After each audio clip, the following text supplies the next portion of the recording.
Magandang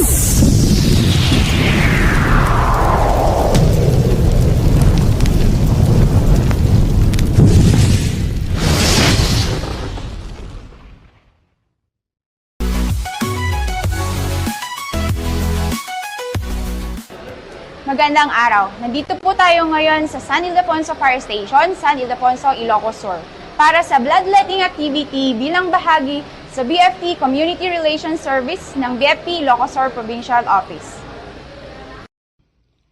Sa pagsasama ng mga inisyatibong pangkalusugan sa mga aktibidad ng Fire Prevention Month, ipinakita ng BFP Ilocos Sur ang kanilang malawak na pananaw sa pagpapatatag ng komunidad, hindi lamang sa aspeto ng kaligtasan laban sa sunog, kundi pati na rin sa pangkalahatang kalusugan at kapakanan ng publiko. Ang BFP Ilocos Sur, sa pamumuno ni Fire Senior Superintendent Ramel B. Borja, ay nanguna sa isang mahalagang programang pangkalusugan sa komunidad, ang Bloodletting Program, na ginanap noong March 26, 2026 sa San Ildefonso Fire Station. Ang programang ito ay isinagawa bilang bahagi ng pangako ng BFP sa kaligtasan ng publiko at kapakanan ng komunidad lampas sa kanilang pangunahing tungkulin bilang mga bumbero. Naging matagumpay ang bloodletting activity sa tulong ng bukas palad na suporta ni Honorable Jeremiah Singson at sa pakikipagtulungan sa PHO Ilocos Sur sa pangunguna ni Dr. Trina Taboga Talaga, na nagsiguro ng wastong pangangasiwa medikal at pagsunod sa mga itinakdang health protocols.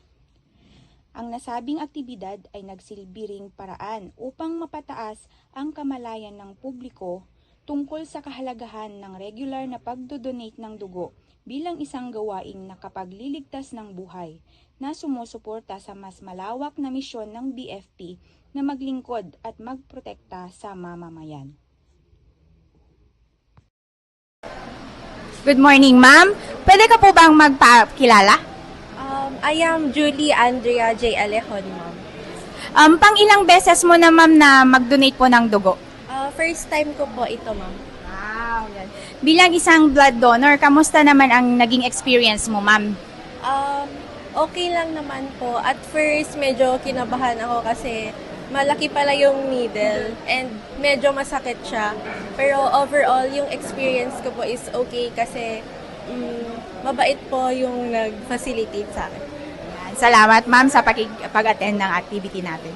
Thank you, ma'am. Ma'am, maaari po ba kayong magpakilala, ma'am? Hello po. So ako po si Dr. Novelyn Rafanan po. Isa po akong Municipal Health Officer ng San Ildefonso, Ilocos Sur. Sa activity po natin ngayon, Doktora, ano pong masasabi niyo pong kahalagahan ng ganitong activity? Maganda yung mga ganito pong activity, lalong-lalo na at napopromote po natin yung voluntary blood donation po natin, no? And at the same time po, nakakatulong po tayo sa mga pasyente na nangangailangan po ng dugo. Sa ganitong activity, in collaboration with BFP, RHU at PHO, Doktor, ano pong masasabi niyo po? Maganda po yung collaboration naman po ng iba't ibang ahensya natin at nasisigurado natin po na meron laging coordination po. And nang sa gayon po, mas maganda yung pag-launch or pag-conduct ng mga ganitong activity. Lalo na pag in coordination or in collaboration po sa mga iba't ibang ahensya. Ano pong maaari niyo pong iwan na mensahe sa ating mga tagapanood, Doktora? So, first and foremost po, ang blood donation drive po, gaya ng mga ganito, is safe po. And most importantly po is nakakatulong po tayo sa mga nangangailangan na pasyente. So, sa mga nanonood po, sa mga susunod po na mga blood donation drive po ng mga ahensya gaya ng BFP, pwede po tayong tumulong or mag-voluntary blood donation din po. Yun lang po. Ang pag-donate ng dugo ng BFP ay nagpapakita ng dedikasyon ng ehensya para sa komunidad. Ako si FO3 Charito Abilie para sa BFP TV Ilocos Region. 1. Ilocos Sur. Agbyag!